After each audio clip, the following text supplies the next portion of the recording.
Dr. Mark Perlmutter, orthopedic surgeon, Rocky Mountain, to give a talk on G4 Empowerment Database, a single open source registry of available human and material resources. Yes, Dr. Mark, let us start. While they're teeing up my slides, I'd like to point out that Haiti's the second poorest nation in the Western Hemisphere. For those who know anything about the Navajo Nation within our country's borders, I think I can present you statistics that would argue that point. It makes it a bit more embarrassing. Don't have any case. In Egypt, I have very good surgeon. Dr. Perlmutter, I would like you to bring that to Alex Trebek's attention.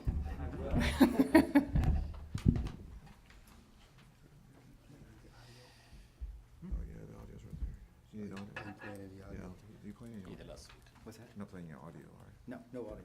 Just put it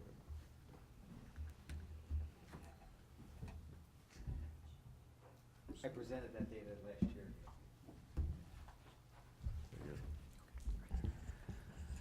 Okay, so I'm going to have a little bit of different approach.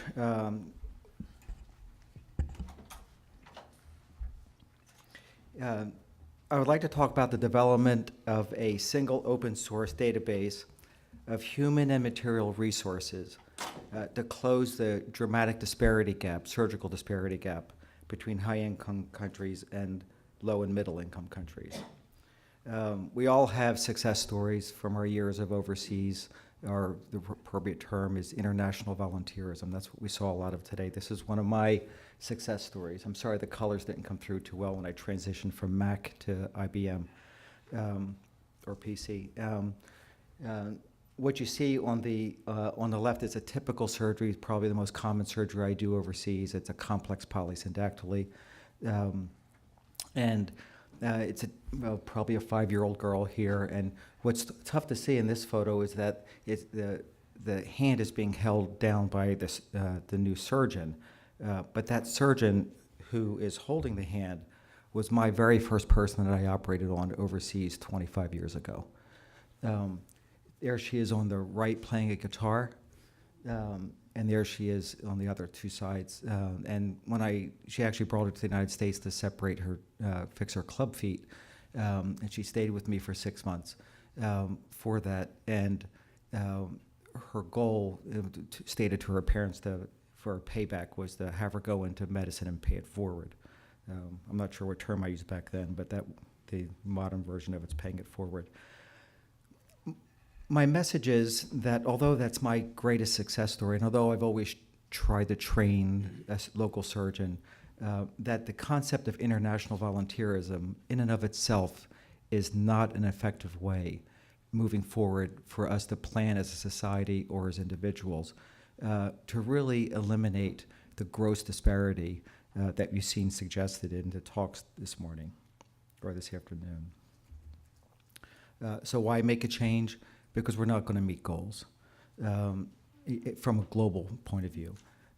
We've already seen some statistics today about how disadvantaged low and middle income countries are. I'm going to review some of those. Some of those are duplicate slides, so I'll try to blow through them. And then I'd like to give you my perspective on it. The Lancet in 2015 published this landmark article. It illustrated a lot of the basis for some of the slides that were generated today. I'll quickly go through them. We all know that 68% of the world has no surgical safe access. Indeed, most cesarean sections in the world are not performed by a physician or a nurse. 2.2 million surgeons are needed. That's a very gross underestimate. 85% of the children in sub-Saharan Africa will need surgery by the time they're 15 years old. 5% get it. The surgical burden disease is grossly underestimated even by the authors of this article in subsequent publications. You've seen this. The poorest 30% of the world's population gets less than 5% of the surgery. Basically, access to surgery is a function of wealth. A duplicate of a slide that we saw earlier. Organizations such as the Gates Foundation and even the World Health Organization have traditionally focused on infectious diseases such as AIDS and TB and HIV and malaria. and they're doing wonderful things, but the burden of disease from surgery outweighs that of those three diseases collectively by almost 68%. Obstetric mortality in and of itself is the leading cause of death of women 15 to 45 years old. 99% of global deaths at childbirth are within low-income countries, and the lifetime risk of death for the mother and or child in childbirth is 1 in 7 in some countries. And you can see the comparison to a 1 in 7. Dramatic number, isn't it? When you look at anesthesiologists and the access that we have to anesthesiologists, it's almost 1 in 9,000 in the United States, up to 1 in 30 million in sub-Saharan Africa. So no matter what we do in terms of training people to perform surgery in these countries, to ignore anesthesia access would be inane. And that's why we write about surgical, obstetrics, trauma, and anesthesia programs, and we can't separate them at all.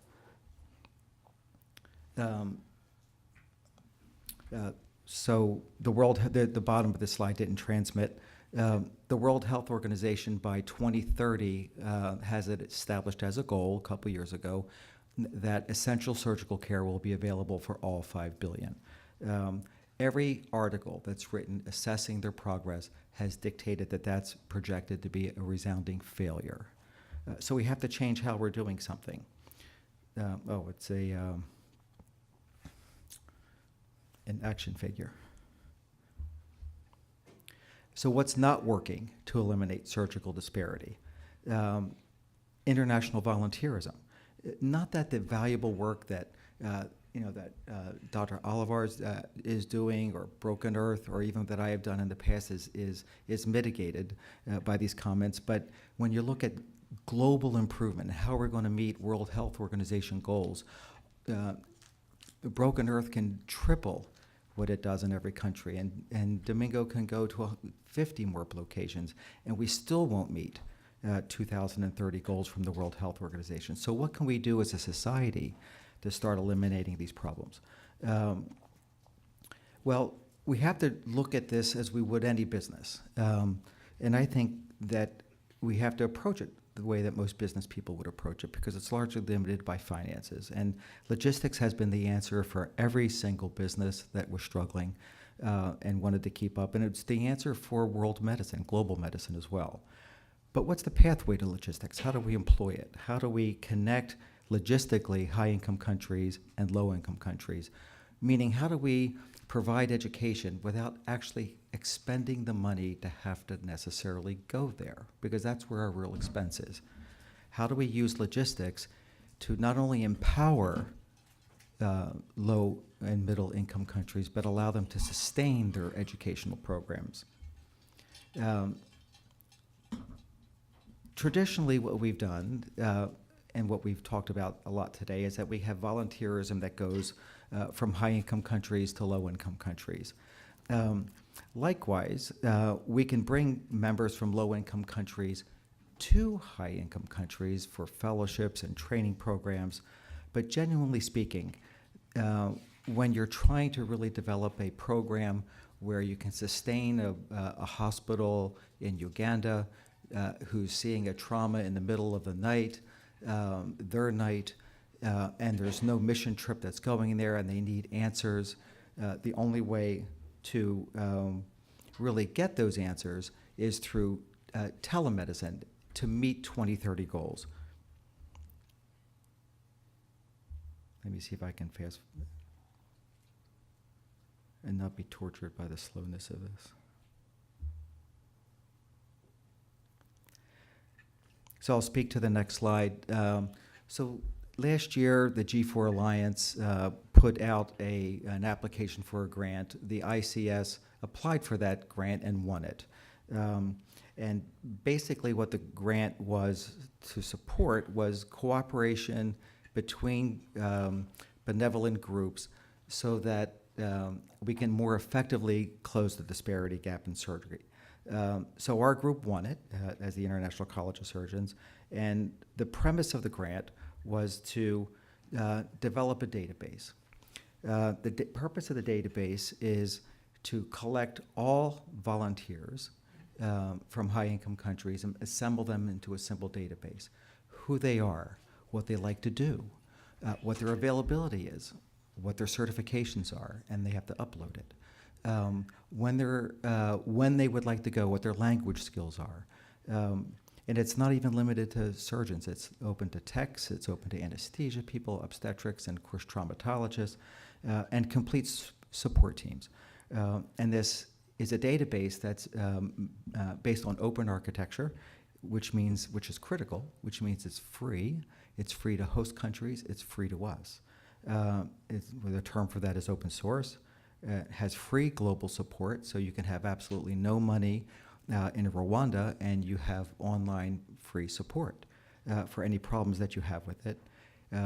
It has worldwide access from the simplest flip phone that has internet access to all the Gazelle phones, all the phones that we sold to Gazelle, our iPhone 2s and 3s and 4s, which are sold there.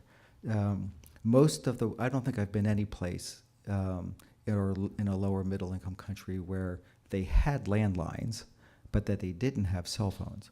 And there's not a month that goes by that I don't have somebody projecting, holding their iPhone above a surgery, and I'm at my kitchen table or sometimes in my bed, making comments on the surgery that's taking place from Costa Rica or Ecuador. The most important thing is that once you have a volunteer database, and once it's complete, you can not only empower high-income country volunteers to participate on a program, because you can say, okay, I practice, I would like to start doing volunteer work. I think I'd like to go to Honduras. I'm going to pull up a Honduran program. This is the program chief that I have to contact with, and I can volunteer through them, and these are the skills that I can communicate with, and that's how volunteers can participate in programs all over the world. And then you market this availability, obviously, through Facebook and through new media marketing and through different academies, and it's free to enroll into it. The most important part of it is that most mission programs tell the country that we're going to, as I did, what's important to them. This empowers local countries to tell us what's important to them. So although I've gone to Guayaquil 15 times and done hand surgery programs, I've never really asked them, what's important to you? What would you like me to bring to you?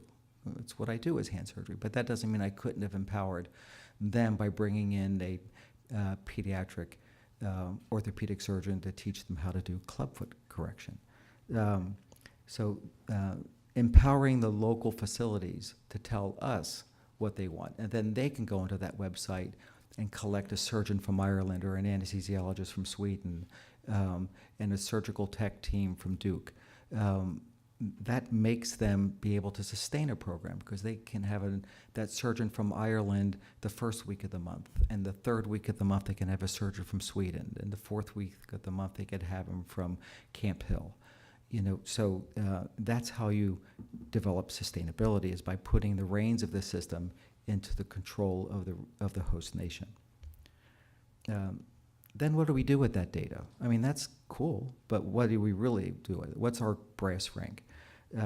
Once we have that registry, then we can run with it, right? Just with some signed permission forms, we can develop an on-call registry for people who live in the United States or any developed country.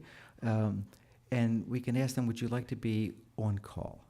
And that means they can, as a system, we can have 24/7, 52 consultation services for anybody in the world who needs to seek advice. It doesn't have to be me that gives my friends in Ecuador advice. It could be anybody who's on call for general orthopedics or urology or any and all disciplines. So it's a bi-directional program, again, where local needs are sustained. Where are we at? Since the grant was awarded, there was a delay in recovering the money from them, but we've made rapid progresses because it was actually proceeding before the money was actually delivered, which was 9 months after it was awarded. So this is the progress only in the last 3 months. the high-income country volunteer database has already been developed. It's being developed by our co-sponsors of the grant, IntraHealth International, which was a blessing to me because it's 45 minutes away from me in Raleigh. And so I meet with them regularly. It's a company that was a spinoff from UNC. It's a for-profit spinoff, but they do tons of benevolent work as well. And one of the things that they've done is they developed a database for low-income countries, of which they have 22 already, a database of all indigenous healthcare providers. Because you can be in Uganda as a neurosurgeon, receive your training in Tanzania. The Ugandan government doesn't even know you're practicing in Uganda. And prior to this, they had no registry of how many nurses were in any one town. They had no concept of what their healthcare workforce was until IntraHealth tabulated that digitally, and it provides and updates that information for them. So combining that database with our database allows us to assimilate programs for needs for the host country. And then the next thing that we'll develop and that we're incorporating in a database from the very beginning is an equipment registry. We need to know what anesthesia machines are where. We need to know what site has what anesthesia machines. Is it a 220 volt Siemens machine delivered to a country that powers 110? I was in Haiti the day of the earthquake, and there was a nice, beautiful German machine being rolled off the plane. Only Haiti couldn't turn it on, you know. So it's important to have equipment registries. It's important to barcode that equipment, and that way, if it breaks down, that equipment can be repaired, or a part could be sent out, or you can contact repairmen through the same database. Where are we at? The ICS volunteer database structure is almost mature in terms of its programming. The surgical mission site design is almost mature, in meaning that we're assimilating with the databases of 22 countries. We're now just starting next week to include volunteer performance evaluations so that people who volunteer will actually get rated by the people who hosted them. So if somebody goes and they're a schmuck and they're screwing up while they're there, and I've had those people on my mission trips, you know, the host nation of the next group or people who are working with them really understand that there's a bad player here, and that way we support the credibility of the program moving forward. We've already done in-person meetings in Nanjing, China, with representatives from China, Taiwan, Indonesia, Singapore, and Malaysia. I'm going to meet this week with our representative from Germany and hopefully Japan, and I have scheduled meetings in Spain with their ICS ICS members, and joining us will be members from Portugal, France, and then later in the year we're going to Ecuador to assimilate cooperation between Spain and Ecuador, and get those countries involved into the database as well.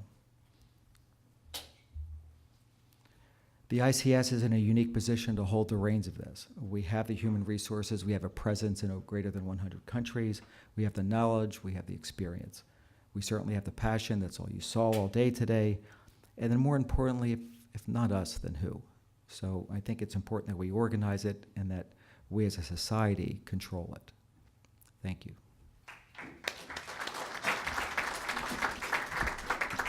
Thank you very much, Dr. Mark, and I think this is a very important